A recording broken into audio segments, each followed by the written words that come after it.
Hi everyone, thanks for having us here today. I'm not used to actually asking the questions. Normally I answer them, so we'll give it a stab and see how we get on.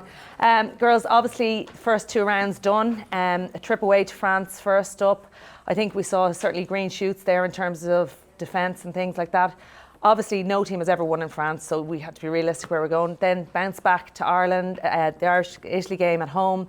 You had so many opportunities, and it was a game I suppose you feel that you could have probably won and should have won. How do you reflect on the lead into the first 2 rounds and I suppose the results then? We'll go Brittany first. Well, the lead, it was a really exciting kind of build up towards the Six Nations, where we were on such a good pathway, and we had prepped really, really well. We have never prepped so well. We went into the France game with a good game plan. Dec had us real set on our defence as well, and it showed during the game. So we had some really positive moments in the French game that I think that we learnt from and we actually implemented in the Italy game as well. But it was just our own mistakes that kind of lost us the game, which is the most disheartening thing, I suppose. You spend so much time in the attack in 22 that you really should come out with some points. So it was really disappointing and really disheartening this week, whereas last week we kind of had more of a positive outlook after the game, I suppose. Yeah. What are you thinking? I think you said it so well. Against France, we went in very confident. That it was mostly defense. We knew that the French, with the French flow, the flair, offload. So we knew that it was going to be the double tackle, trying to slow the ball down, and the 9 scooping in. So we were really aware of that. So going into to Italy, we knew that we need to bring that back because they play a similar game.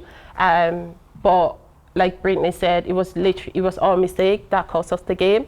And also we have to know we're growing as a team. It's taking that positive outlook and that work on in the French, and just keep building on throughout the tournament and giving those young players like Katie Corrigan and everything. So Sai, Vaneve, giving them that confidence and just picking them up.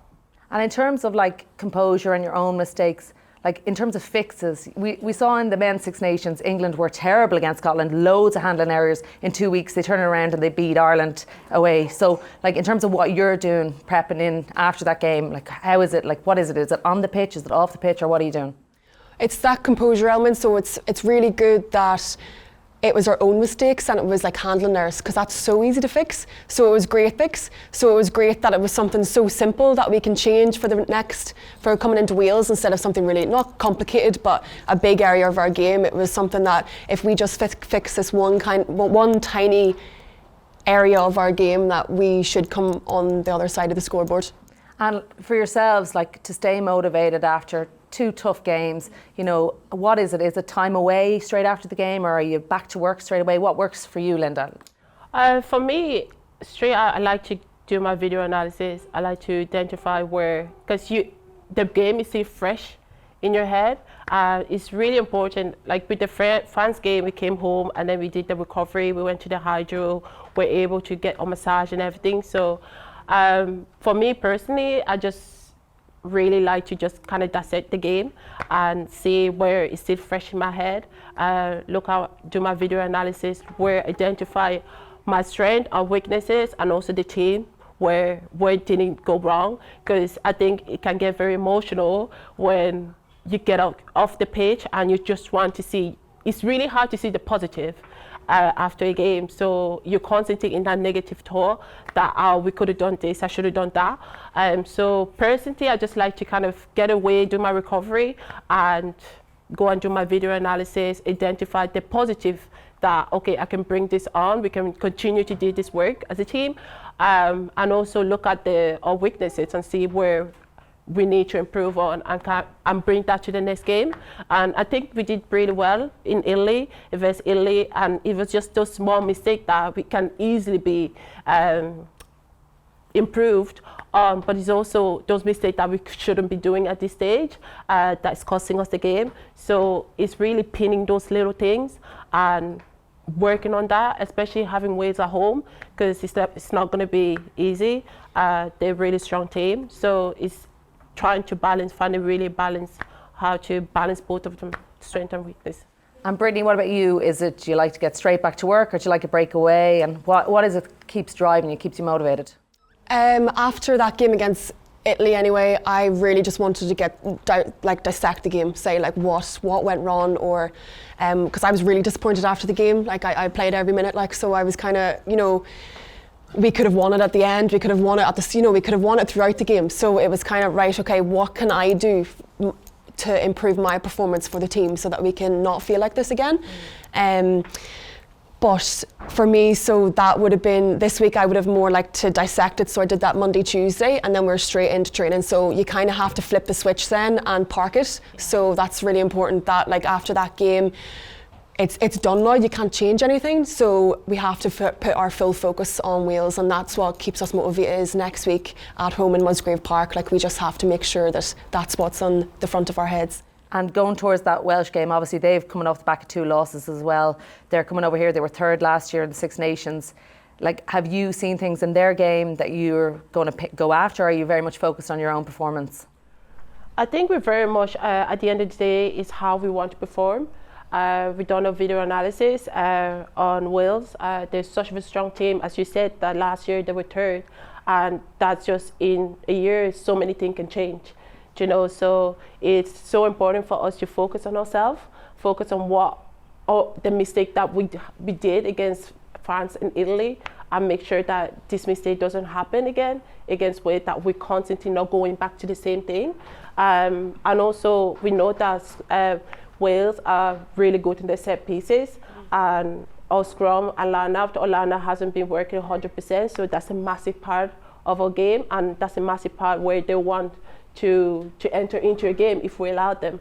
So this week is really focusing on how we want to play our game, how we want to build that momentum and how to keep that momentum, because we didn't do that against Italy. Italy were very, very good at playing their game, their system, stopping our momentum. So it's something that as players we just really need to identify and just keep playing our game instead of going to Wales or Italy, or we just need to really focus on us. I suppose, and a key kind of person in that is Scott Beamond. Obviously, he comes in after kind of topsy-turvy head coaches in charge of Ireland. Is he your third coach that you've had?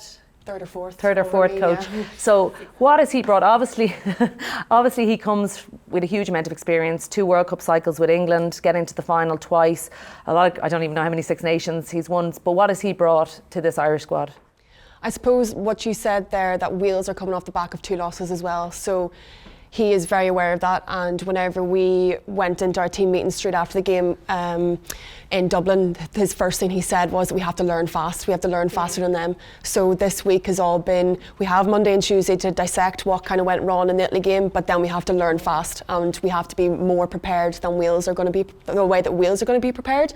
So he's kind of brought that area of clarity and like confidence behind our game, and lets us express ourselves a little bit more, make sure that we actually show our strengths. So I think that's kind of what I feel anyway, is what he's brought in. And like obviously he's building a backroom team around him. Sean Ryan was put in there. He was at Munster before for cultural and leadership. Have you seen an impact from his involvement? I know in Munster that they speak hugely about him and the impact it made in them winning the URC. Have you seen an impact in what he's doing with the squad in terms of leadership and the culture around the squad? Yeah, I think that Sean has brought in a massive aspect to our game, on and off the pitch. I think we have a really good team background with us, and you definitely feel that, and I hope that everyone can feel that on the pitch too. But Sean, I think for me, what I've really got from him that I really love is that red and blue kind of mindset in the game. What are you, red or blue? I think it kind of depends on the pitch where we are, if we had the ball or not.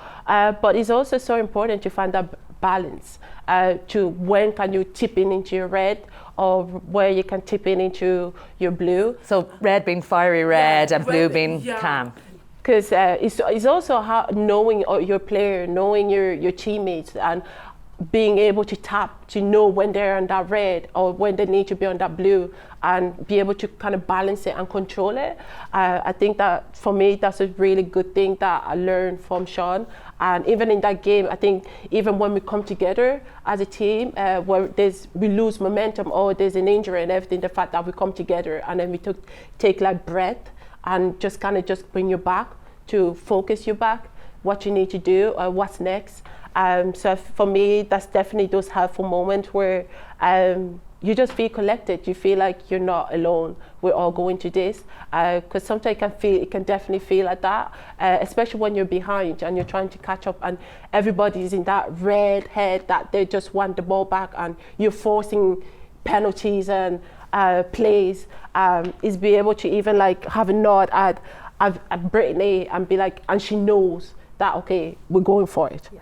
You know, and it's just having that, and he's definitely have built that on and off the pitch, that we're able to really talk and being vulnerable. I think the more we are vulnerable with each other, the more we connect with each other, and there's really that openness that he had created, even with Scott and the whole team back in the back, that really don't get the credit that they do. But they really have created that environment. And I think we're still learning, we're still growing with it. It's going to take a time, but I definitely feel like we're heading in the right direction with Shauna. From the outside, it definitely looks like there's more positive energy than there was probably last year in terms of how you're portraying yourselves, but what we're seeing from you as well. You are the first generation of professional rugby players in Ireland. Like, it's an amazing thing. Brittany, I suppose that's always been what you've done. I suppose you went into the sevens as a development player, but for you to be able to do that, like I remember meeting you up in 2017 and you told me you were going to play for Ireland. Did you ever envisage that you were going to be a professional player? I'm blushing, that's me. Watching Peacock. No, I didn't actually, to be fair. Didn't think that was going to be a thing, because as you said, like the contracts only came out for the 15s team last November, I think it was. Yeah. Not like 2023, the year before. 2023, sorry, get my years wrong. 22. 16 months, yeah. So that was never even a talking point for me. Like, I went into the sevens program because like I was a 15s player, but the only kind of availability for me to play professionally was to go into the sevens program. So that's the alleyway that I went down. But no, never thought that this would be possible and I'd have the time to be able to do this full time and as my job. Like, whenever people ask me what my job is, it's a full-time rugby player. So it's great. Now we have to caveat it with the fact that they're not on like professional salaries. It's less than the average. Not yet, less than the average salary. But Linda, for you, I suppose, going from being a nurse, going from a shift into training, what impact has that made on you as a rugby player, but also your life in general and the quality of your life? I think massively. I think because I didn't think that I was ever going to be a professional player, because I loved the game and how I came into the game was just so random. I think I was just passionate about it. Was probably the first thing that someone just saw me play and was like, you're good at this. So for me, I just wanted to play rugby. It never crossed my head that one day I was going to be a professional rugby player. And I love nursing, but also I struggle so much trying to balance the both, because nursing and rugby are just too similar in like workload, and it's really hard to find the balance.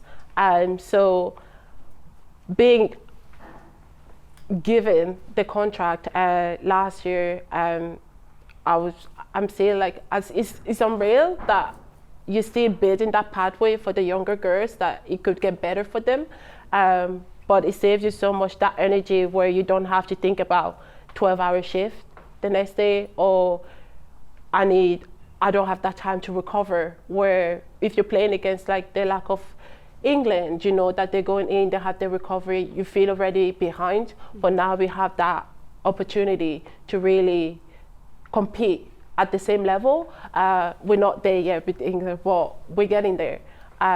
So it's given, even the fact that we went to France and came back and have that recovery session, that makes a massive difference. That time to really dissect the game, to do your video analysis, where you're not rushed or you're not doing it at your lunchtime at work. So it just brings a different, and how you even look at the game now is completely different. and your mindset kind of change. Personally for me, I just feel like my mindset kind of changed. I'm very much in my head, this is my job, you know, and I take it very seriously as I did with nursing. So I'm not half nursing, I'm not half rugby, I'm full-time rugby, and I feel like I'm such a grateful and in a position that not a lot of people can say that. So I'm really grateful, yeah. I'm jealous of you, to be fair. In terms of like the Six Nations every year, it's just an unbelievable competition. Like, it's great to be involved in. Home games they've been in Energia Park for a number of years. Now it's a great thing that we've outgrown it, but how do you feel moving it around the country? And I suppose, you know, getting the fans, I'm sure you're going to love bringing it up to Ravenhill. But do you think, how important is that, I suppose, to bring it around the country? I suppose, like as Linda said, we're still growing the game. We're still growing the awareness that women's rugby is actually playable and is actually being played internationally and in such good competitions like the Six Nations around the country. So it's important for us to have those like hot spots around our island, so that we build some more exposure to people who probably never even go to Dublin, never go to Belfast, or never leave Belfast or leave Dublin. So it's nice for people to have that kind of awareness, and then in the future we're looking to just have one home spot where we call our home, and that's where we stay, and hopefully our travellers who have seen us in other areas of the country will travel then. I don't know if you felt it at the weekend, but like, I just think the atmosphere around the women's games is brilliant. Like, a record-breaking crowd, 6,500 people. I know Energia's campaign, half fan campaign, to get people out. Like, people go to the Aviva and they just go. It's just part of their life. But I think for a family event, I think it's a really lovely atmosphere, and I love the way the women's players stay around and meet all the young fans afterwards. But do you notice that? How much do you notice that on the pitch, of the crowd that's there, but also that you're now the role models of those players? Massively. Like on Sunday, it was just unreal. I think that in France we got goosebumps coming off the pitch, and I remember walking in with Tricky, Adele, and she was like, oh my God, I'm shaking. And I was like, this is what we play for. This is just incredible. And to have the same thing back home, I mean, it's a dream come true. I mean, if you don't dream about this is what you fight for, this is what you wake up for. Those endless hours of tackling and training, not getting bank holiday. You know, this is what you do. This is what you want to inspire, and the fact that we have the opportunity to stay, I feel like it's so important to be able to connect with our supporters, to connect with the fans, and stay. And this is what you're inspiring them, and you don't know who you're meeting. You don't know the smile that you're putting on, and those little kids, like they're coming in, they admire it, they think that you're incredible, and that's what you do it for. It's for them that. Tomorrow, I'm telling them, I'm like, I want you to see you on this pitch. Like, I want you to come for my position. You know, it's that create that atmosphere that, you know, playing at home, you don't get that all the time. So we love it. We love the fact that next week we're going to Musgrave Park. We love it. We know we're going to get that crowd. We know. And you just want to win. You just want to play and your best rugby, because sometimes it's not about the win, it's how you showed up. And I think that's what we really try to really connect with those supporters and show up for them. I think the crowds are going to continue growing. I think when your performances keep improving, I think that will naturally do it. But I suppose the women's game is only growing. There is still a lack of exposure around it. And how important is that exposure piece, and then the pathways piece on top of that? Like, so you started very late. I know you were there as a teenager, but to see the likes. Oh, not that late. Okay. Sorry, you're still very young. How important is it to see the likes of the Aoife wafers who have played from minis all the way up, that there's a pathway there and that they know it's on and that exposure piece is there? It's lovely to see. Like, I coach in Bellevue and the minis in Bellevue, and it's just great to see that there's the likes of 4-year-olds, from 4-year-olds up, that are playing rugby, because we never had that. Well, I'm not even that old, and I never had that opportunity whenever I was that age. So it's like having the exposure at the clubs. So you might have like not the more popular clubs, but say like a Dublin club might have minis section whenever, like way back when, but now like the actual further out clubs that wouldn't even have a woman, like a senior women's 15s team, or now have senior women's 15s and minis rugby. So it's kind of that more exposure where it makes it so much more normal for the kids coming through. So it's really nice to see. It makes me happy anyway. It does. I love it. And the fact that even I love where, I think that's something we could even grow, having the minis play after the halftime. I love that because I feel like that's what they want to do. It giving them that opportunity to showcase that, just for us to even see them. You know, I love that. I think that for me, I love the fact that even having the name on the back of the jersey, because now they're able to identify. It's not about a number. You know, it's easier for us in commentary as well. I don't get the phone call, how do you pronounce your name anymore? But it's so good. I love the fact that they're calling you by your name instead of number 1, like number 3, you know, it's Djougang, I was Linda, you know, and that is just building. It's part of building that support. It's part of building that fan base. And it's also building the game. Because only in football, in certain games that you get the jersey, so I think that they introduced that this year, and I'm a big fan of it. In terms of like obviously brands, Energia and what they've done, I think that's really important. Not just that they're behind the team, but their activation around it, and like I've seen things on social media, TikTok. Even, but it engages those younger people, and I think that's really important to try and engage in whatever, because I think their attention span is now, they've done studies that it's dropped, so that engagement piece is really important to get them at the games and know it's on. Yeah, it's the younger crowd as well, but it's also like we have quite a big audience in the younger kind of generation, but it's that kind of above 20s. So it's, my uncle actually texted me the other day saying, oh, I saw you on the side of a bus. So it's like, you know, it's that kind of audience where have been used to just watching men's rugby all their life and have never actually noticed that women can play. So like to see that there's people at that age, that kind of age length, age grade, actually being exposed to the game as well is really important, because like we do only really see that kind of teens to younger kids with their parents at our games, so it's nice to try and grow a different audience as well. And in terms of like, obviously with girls, and I'm a teacher, a huge dropout rates from primary to secondary school. You know, you've said before how important sport is in your life, and it saved your life. What was it about sport? Like, what was it that kept you involved? Or like, was there ever a time that you questioned, oh, maybe I'll give up? Or what was it that kept you involved? It just makes me so happy. Like, it just, never mind the actual, like, I'm just too competitive, but like never, if you take that out of the equation, it just, like, the endorphins being outside just lifts your mood and makes you so much happier. And whenever I was in school anyway, like, I did anything to be out of the classroom. So like, if you don't even like sport, it takes you out of your class, takes you out of a couple of exams or whatever. It gets you out. It gets you out. So if that's kind of the area that you want to go and you don't really like school, maybe try sports even if you don't like it. But it's just such a community-based thing, especially rugby. But if you not even want to play rugby, like any form of sport, you make friends for life. You just have that connect, like that one thing that you connect with, and it's such a community thing. It's like a heartwarming thing, and it kind of just never leaves. And what was it about rugby for you? Because I know you were a Gaelic footballer and a hockey player. What was it about rugby that was the... Yeah, you were just allowed to hit people, I suppose. I played hockey, I played GAA, and then one of my friends from school on my hockey team was like, oh, why don't you try rugby? And it was on the days that I actually had free, so I was like, grand, no worries. And my first session I tried it, and you're able to tackle someone. I was like, oh, I actually really like that. That's actually quite fun. So it's just such a different game that you don't get exposure to anywhere. Like, it's such a unique game that I would highly recommend everyone to even just give it a go. Give it a try. Yeah. And Linda, what about you? Like, at that teenage age, not that long ago, were you playing soccer? I played soccer. And I didn't really have that much exposure to sport as Brittany.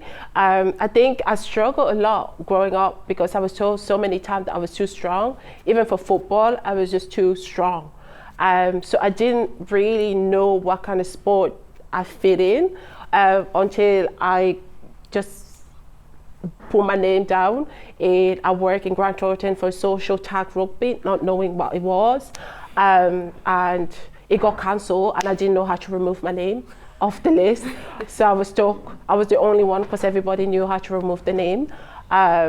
So, and then they asked me, they were like, who's Linda? I was like, it's me. They're like, do you still want to play the tag social rugby? I was like, yeah. They're like, have you ever played rugby? No. Have you ever watched rugby? No. Do you know what rugby is? No. So I spent the entire time just Googling at work. I wasn't working, I was Googling what is rugby and I was like, I don't understand this sport where you have to pass the ball backward. So I ended up going to Wanderers and playing. I was mostly being the ref because the ref knew I had no idea what I was doing. He said, just stick with me. So he kept going up and down, I kept going up and down. And then my friend, Ashling, was like, if you get the ball, just run. So she passed me the ball and I just ran like a dog was chasing me. I was just running for my life. And they were like, put the ball down, put the ball down. So I just put the ball down. I didn't grab the ball. It wasn't a try. Michelle, which was Wanderers manager, came up to me after the tag rugby. She said, do you want to play rugby, physical rugby? I was like, there's another one. I was like, yeah, I play physical rugby. So after work that Tuesday, I went to Wanderers and played the Owen, which my first forward coach was like, do you want to like tackle me? And then I tackled him and was like, oh, you're good. So it was the first time that someone told me that I was good at something, at sport.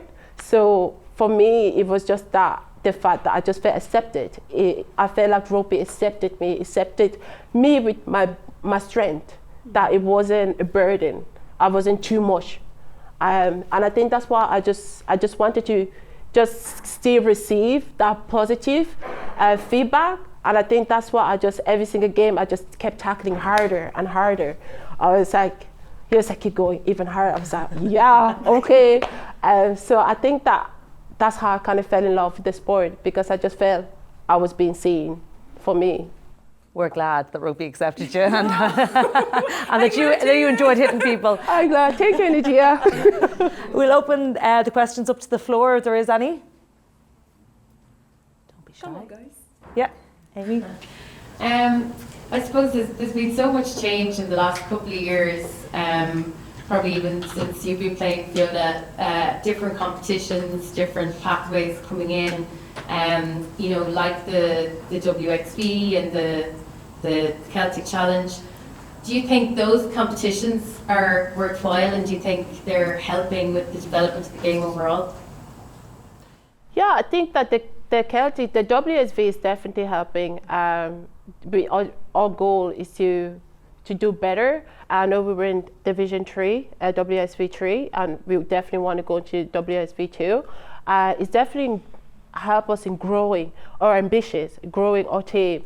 I think that's Scott just took the job where we're going to W, so he really tried to find our identity, find our strength and weaknesses. So it was a good test for us. And the WSV is also so new that we hope to build that too. And the Celtic Challenge Cup, I think, is such a good competition to have in, to just really help those grassroots rugby to grow, and those girls that are playing AIL is just, and playing interprovincial, is just giving them that opportunity to step up another level. And it's given us, because we're such a small country too, and compared to other, and we're still growing, and it's given us that opportunity to still compete, and not that we, especially doing Six Nations, because it's literally go into the Six Nation window. It's given us that chance to have a bit of game match minutes in before going to Six Nation.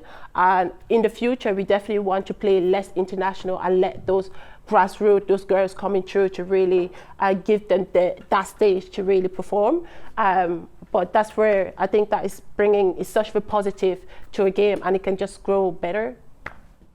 I think it's at a flux of change. Like, I love the Energia AIL like as a competition, but I think that Celtic Challenge Cup is a step forward in, maybe that's the direction it's going to go with, in terms of provinces maybe playing a URC or something, and at the top level. But Yeah, it is changing. It's changed for every country. I think it's positive, the more higher level, but then to supplement it, we need to get more girls in playing, that we're able to fuel them all, really, and the sevens as well. Yeah. Anyone else? Okay. Girls, just to finish up, like, what, I know obviously you want to do the best you can, but in the next 2 to 3 years, what is it? Like, is it World Cup qualification? Is that enough? Or where do you see yourselves in the World Cup? Or what is the goal? For you individually, even, like, you mightn't be as a team? Well, for me anyway, like, I was involved in the team, both of us were involved in the team that didn't qualify for the last World Cup, so in Parma, and I would never want to experience that again in my sporting career. So my sole purpose right now, and then my sole goal, is to just qualify for the next World Cup. I haven't even thought any further. I haven't even thought about the World Cup. It's what can I do to make sure that I help the team into qualifying for that World Cup. Yeah, I think that same as Brittany, we were on that team in Parma fortunately we didn't, but that's in the past. And I think that as a team and personally is just trying to really grow and find our identity. And I think the Six Nations really is giving us that platform to qualify for it. And we just really, for me personally, is taking each game as it comes and trying to be better and trying to win. As a group, I'm sure we everybody want to talk about World Cup. That's our biggest goal. That's what we want to achieve. But it's taking those small steps into getting there. And now we're so focused that we have 3 games to make everything right, you know. And after that is what's next, you know. It's just looking at constantly trying to build and also setting us those goals that you can take and push yourself. Super. Well, I want to wish Linda and Brittany the best of luck in the Welsh game and the rest of the games in the Six Nations. And thanks to Energia for hosting us today. Thank you. Thank you.